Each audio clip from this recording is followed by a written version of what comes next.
அன்புக்குரிய சகோதரர்களே, இந்த இறுதி நாளில் நாம் கவனிக்க வேண்டிய முக்கியத்துவம் வாய்ந்த முதன்மையான விஷயம் என்னவென்றால், பெருநாளைக்கு முன்பாக கொடுத்து முடித்துவிட வேண்டிய ஒரு தர்மம். அதுதான் ஜக்காத்துல் ஃபித்ர் என்றும் சதகத்துல் ஃபித்ர் என்றும் நமக்கு மார்க்கம் சொல்லி தந்திருக்கிறது. நபிகள் ஸல்லல்லாஹு அலைஹி வஸல்லம் அன்னவர்கள் அது குறித்து முக்கியத்துவப்படுத்தி சொன்னார்கள். அபூதாவுதிலே ஒரு ஹதீஸ் வந்திருக்கிறது. ஜக்காத்துல் ஃபித்ர், ஈகை திருநாளுக்கு அந்த தொழுகைக்கு முன்னால் கொடுக்கப்படக்கூடிய அந்த தர்மம் இருக்கிறதே, துஹ்ரத்துல் லிஸ்ஸாயிம், நோன்பாளிக்கு நோன்பில் ஏற்பட்ட மொத்த குறையையும் அது நிவர்த்தி செய்யக்கூடிய, சுத்தப்படுத்தக்கூடிய வேலையை அந்த ஜக்காத்துல் ஃபித்ர் செய்யும். மினல் லஹ்வி வல் ரஃபசி, நோன்பிலே வீணான விஷயங்கள் அல்லது அல்லாஹ்விற்கு பிடிக்காத காரியங்கள் நடைபெற்றிருக்கும் பட்சத்திலே அதையெல்லாம் நீக்கி சுத்தப்படுத்தக்கூடிய வேலையை இந்த சதகத்துல் ஃபித்ர் செய்துவிடும் சொல்லிட்டு சொன்னாங்க. துஅமத்துன் லில் மசாக்கீன், மட்டுமல்ல அது ஏழைகளுக்கான உணவு, ஏழைகளுக்கான தர்மம். அது மன் அத்தாஹா கபில ஸலா ஃபஹிய ஜகாத்தும் மக்பூலா, யார் ஈதன்று பெருநாளை தொழுகைக்கு முன்னால் அந்த தர்மத்தை கொடுத்து விடுகிறாரோ அது அல்லாஹ்விடத்திலே சதகத்துல் ஃபித்ராக அங்கீகரிக்கப்படும். ஒமன் அத்தாஹா பஅதஹா ஃபஹிய சதகத்தும் மின சதகா, தொழுகைக்கு பின்னால் அதை நிறைவேற்றினால் அது எல்லாரும் எல்லா நாட்களிலும் காலங்களிலும் செய்வதை போன்ற ஒரு தர்மமாக கணக்கிடப்படுமே ஒழிய, பெருநாளைக்கு கொடுக்க வேண்டிய நம் நோன்பில் ஏற்பட்ட குறைகளை குற்றங்களை தூய்மைப்படுத்தக்கூடிய அந்த ஒரு பாக்கியமான ஒரு ஃபித்ராக, ஒரு சதகாவாக அது இருக்காது என்று பெருமானார் ஸல்லல்லாஹு அலைஹி வஸல்லம் அவர்கள் சொல்லி தருகிறார்கள். அன்பான சகோதரர்களே, எனவே உங்களை நான் முதலில் கவனப்படுத்திக் கொள்கிறேன். ஜக்காத்துல் ஃபித்ர் சதகத்துல் ஃபித்ர் இன்னும் கொடுக்கவில்லை என்றால் அதை முறைப்படுத்தி கொடுத்து விடுங்கள். உரிய நபர்களுக்கு கைகளிலே போய் சேர்த்து விடுங்கள். ஏழைகளுக்கானது அது. நமக்கு மார்க்கம் உலமாக்களுடைய சீரிய வழிகாட்டுதலிலே எவ்வளவு கொடுக்க வேண்டும் என்று நிர்ணயித்து சொல்லியிருக்கிறார்கள்.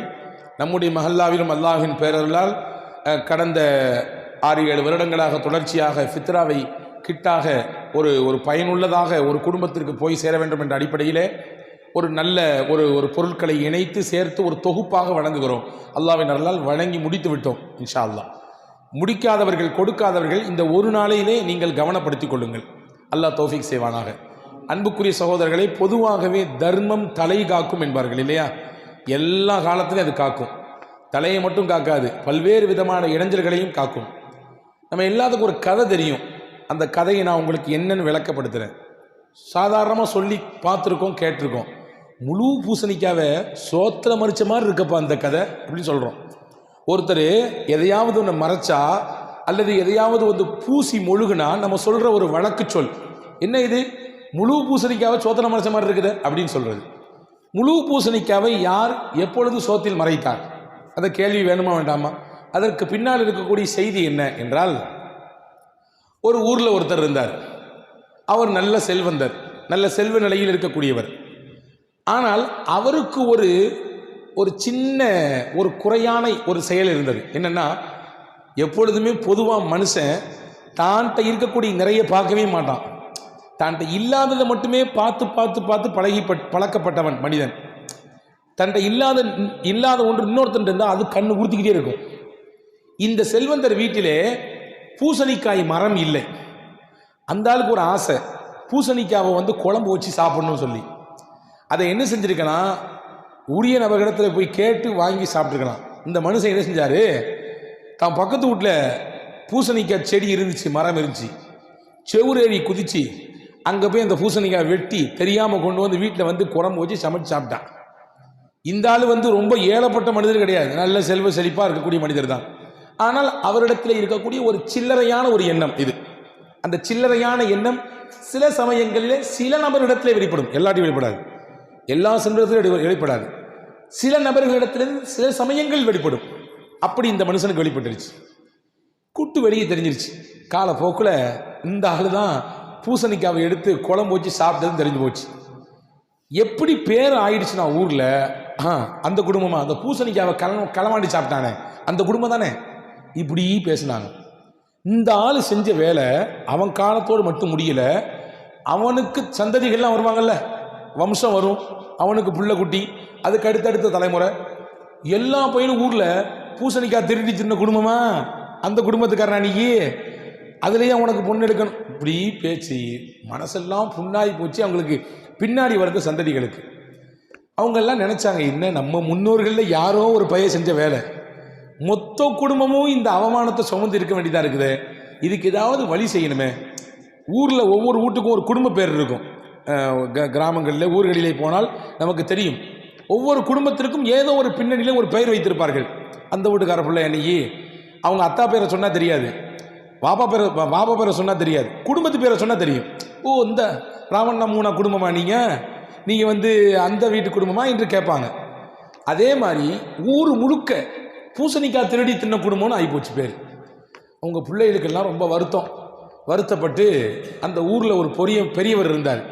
அந்த பெரியவர்கிட்ட போய் கேட்டாங்க, இந்த மாதிரி எங்கள் முன்னோர்களில் யாரோ ஒரு ஆள் செஞ்ச வேலை, எங்கள் குடும்பத்துக்கே பூசணிக்காய் குடும்பம் திருடி சாப்பிட்ட குடும்பம்னு பேராகி போச்சு, இதை மறைக்கணும், இதை இல்லாமல் ஆக்கணும், ஏதாவது வழி சொல்லுங்கன்னு கேட்டாங்க. அவர் சொன்னார், அழகான வழி சொல்லட்டுமான்னு கேட்டார். சொல்லுங்கள், தாராளமாக சொல்லுங்கள்.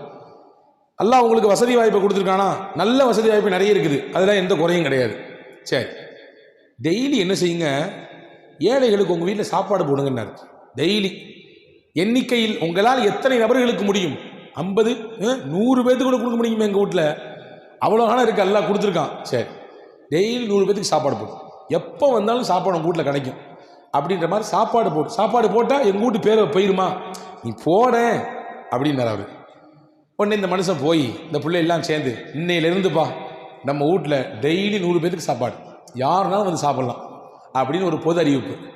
ஏழைகள், வறியவர்கள், வழிப்போக்கர்கள், பயணிகள், வசியோடு வந்தவர்கள் எல்லாரும் யாராவது கேட்டாங்கன்னா அவங்க அந்த வீட்டில் சாப்பாடு போடுறாங்க, போய் சாப்பிடுங்க வைப்பாங்க. பசியோடு இருப்பவர்கள்ட்ட யாராவது வந்து பசிக்குதுங்க சாப்பாடு தான், அந்த வீட்டுக்கு போங்க, அங்கே சாப்பாடு கொடுப்பாங்க அப்படின்னு வந்து அப்படி ஒரு ட்ரெண்டிங் மாறிக்கிட்டே இருக்குது கொஞ்சம் கொஞ்சமாக. இது காலப்போக்கில் என்ன ஆச்சுன்னா, அவர் கொடுத்துட்டே இருக்காரு சாப்பாடு கொடுத்து ஒரு கட்டத்தில் எப்படி அந்த வீட்டுக்கு பேர் அந்த பகுதி முழுக்க ஆயிடுச்சுன்னா, சாப்பாடு போடுவாங்கள்ல பசிச்சா அந்த வீட்டுக்காரங்க பிள்ளை அன்னைக்கு அப்படி ஆகிப்போச்சு. சாப்பாடு போடுவாங்களே இந்த ஏழைகளுக்கெல்லாம் டெய்லி 100 பேருக்கு சாப்பாடு கொடுப்பாங்களே, அந்த வீட்டு பையனா நீ, உங்கள் வீட்டில் பொண்ணு எடுக்கிறதுக்கு நாங்கள்லாம் கொடுத்து வைக்கணும்பா, எவ்வளோ பேர் உங்கள் வீட்டுக்கு அப்படின்னு மாறி போச்சு காலத்தில். அப்போ அந்த பூசணிக்காய் எதில் மறைஞ்சு போச்சு சொல்லுங்களேன்? சோறில் மறைஞ்சு போச்சு.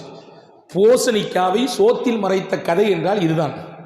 அந்த பூசணிக்காய் அவர் செய்த ஒரு செயல், அவர்களுக்கு பின்னால் வந்த சந்ததியினர் சோறு கொடுத்து சாப்பாடு கொடுத்து அந்த பழி சொல்லி அப்படியே மறைத்து விட்டார்கள். அன்பர்களே, நல்லதும் கொடுத்தலும் இதுதான் நம்மை உயர்ந்த நிலைக்கு கொண்டு போய் சேர்த்துவிடும். எனவேதான் மார்க்கம் மகிழ்ச்சியான நேரம் பெருநாள், அதுலேயும் கூட ஏழையை மறந்துடாதேன்னு சொல்லுது. இல்லாதவங்க, சாப்பிடாதவங்க, கஷ்டப்படுறவங்களை நீ மறந்துடாத, கொடுத்துரு, அவங்களுக்கானதை கொடுத்து விட்டு நீ வந்து பெருநாளை மகிழ்ச்சியாக கொண்டாடவா என்று. நான் கடந்த ஜும்மாவிலே நான் சொல்லியிருந்தேன், கொடுப்பதால் உலகத்தில் கிடைக்கக்கூடிய 5 பலன் சொன்னேன். ஜும்மாவில் வந்தவர்கள் எல்லோருக்கும் தெரியும். 5 பலன்களை அல்லாஹ் உலகத்தில் தர்றான், 5 பலன்கள் ஆகிரத்தில் தர்றான். நான் அப்படி கோடிட்டு காட்டுகிறேன். கொடுத்தால் உலகத்தில் கிடைக்கக்கூடிய 5 பலன்கள் என்ன? முதல்ல அல்லாஹ் சோதனைகளை தடுப்பான். நமக்கு வரக்கூடிய சோதனைகளை நம்ம கொடுக்கக்கூடிய அந்த கொடுத்தல் இருக்கிற சதகா அது தடுத்துக்கிட்டே இருக்கும். எனவே தான் நபி சொன்னாங்க, பாக்கிரு பிஸ்ஸதகா ஃபஇன்னல் பலா லா யதகத்தா பிஸ்ஸதகா. நீங்கள் காலையிலேயே கொடுங்கள், அதிகாலையிலேயே இல்லாதவங்களுக்கு கொடுங்க.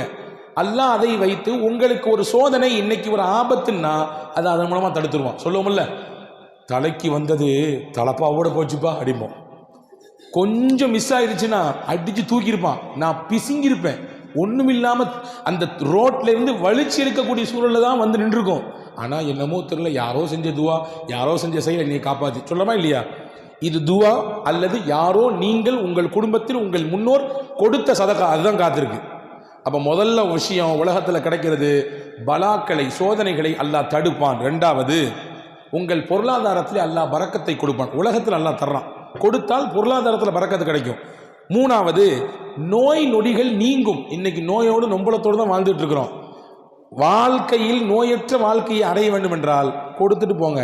ஒரு பெரிய ரிப்போர்ட்டு ஏதோ ஒரு முன்ன பின்ன தெரியுமோன்னு பயமாக இருக்குது எனக்கு. நான் ஒரு ரிப்போர்ட் எடுத்திருக்கேன், ஆன்ஜியோ பண்ணியிருக்கேன், அல்லது வந்து ஹார்ட் ரிலேட்டடாக ஏதோ ஒரு பிரச்சனை போய் செக்அப் பண்ணியிருக்கேன், ஏதாவது முன்ன பின்ன வந்துருச்சுன்னா என்ன செய்யறது அப்படின்னு பயமாக இருக்குது. ஒன்றும் பயப்படாதீங்க, சதக்கா செஞ்சுட்டு அல்லாஹ்ட்ட துவா செஞ்சுட்டு போங்க. அல்லாஹ் நான்னா உல்டாவாக அந்த ரிப்போர்ட்டையும் மாற்றிடுவான். இது மூணாவது விஷயம். நாலாவது உலகத்திலே கிடைக்கக்கூடிய பலன் என்னவென்றால் மன இறுக்கம், மன அழுத்தம் நீங்கும். கொடுத்தலுங்கிறது ஒரு சரி சந்தோஷமானது. கொடுக்கிறது சந்தோஷம். ஏன்னா அது தன்னிடத்திலே வந்து நான் நல்லா இருக்கிறேன், சிறப்பாக நான் கொடுக்க போகிறேன் அப்படின்ற ஒரு மகிழ்ச்சியை வெளிப்படுத்துது. வாங்கும் பொழுது அது ஒரு விதமான ஒரு இழிவு நிலையை காட்டுகிறது இல்லையா? அப்போ மன இழுக்கத்தை போக்கும். நாலாவது. ஐந்தாவது, ஒவ்வொரு நாளும் 2 மலக்குமார்கள் நான் கொடுத்தேன்னா எனக்காண்டி துவா செஞ்சுட்டே இருப்பாங்க, நீங்கள் கொடுத்தீங்கன்னா உங்களுக்காண்டி துவா செஞ்சுட்டே இருப்பாங்க. இந்த 5மே உலகத்தில் அல்லாஹ் தர்றான் பலன்கள். 5 பலன் ஆகிரத்தில் தருவான். என்னதெல்லாம்? 1, நாம் கொடுக்கும் தர்மம் நமக்கான ஆதாரம். அல்லாஹ்விடத்தில் அந்த தர்மம் சொல்லும், யா அல்லாஹ் கொடுத்தான், நிறைய கொடுத்தான், உலகத்தில் நிறைய தர்மம் செஞ்சான், யா அல்லாஹ் இவரை பாதுகாத்துன்னு சொல்லி ஆதாரமாக அல்லாஹ்விடத்தில் பேசும். 1. 2வது, நாம் செய்த பாவங்களை எல்லாம் நாம் கொடுக்கும் தர்மம் அழிக்கும். நாங்கள் ஸல்லல்லாஹு அலைஹி வஸல்லம் அஸ்-ஸதகத்து துத்ஃபிஉல் ஹதீஅத கமா யுத்ஃபிஉல் மாஉ அன்னார்.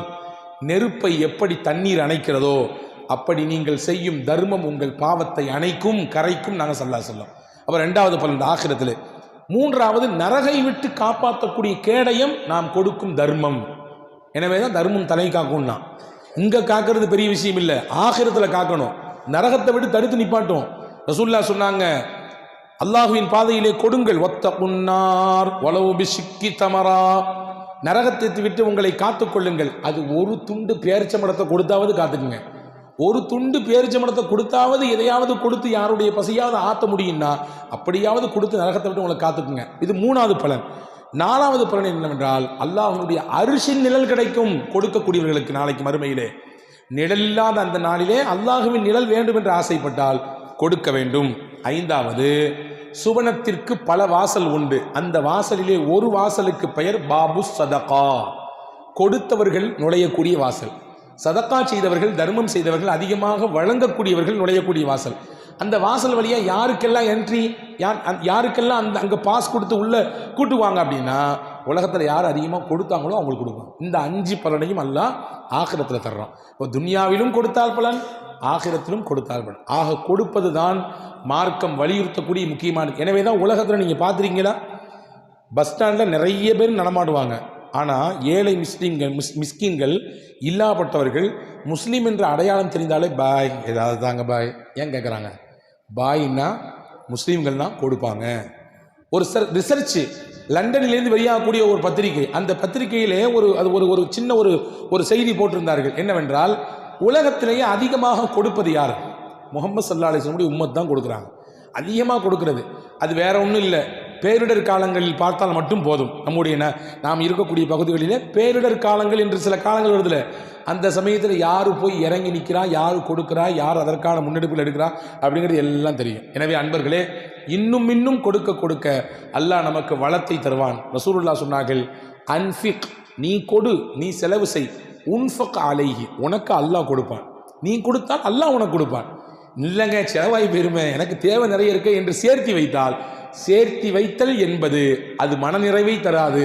கொடுத்தல் என்பதுதான் மனநிறைவை தரும். அல்லாஹ் அப்படிப்பட்ட உயர்ந்த பாக்கியத்தோடு வாழக்கூடிய நல்ல சிந்தனையை, நல்ல எண்ணத்தை அல்லாஹ் உங்களுக்கும் எனக்கும் நிறைவாக தருவானாக.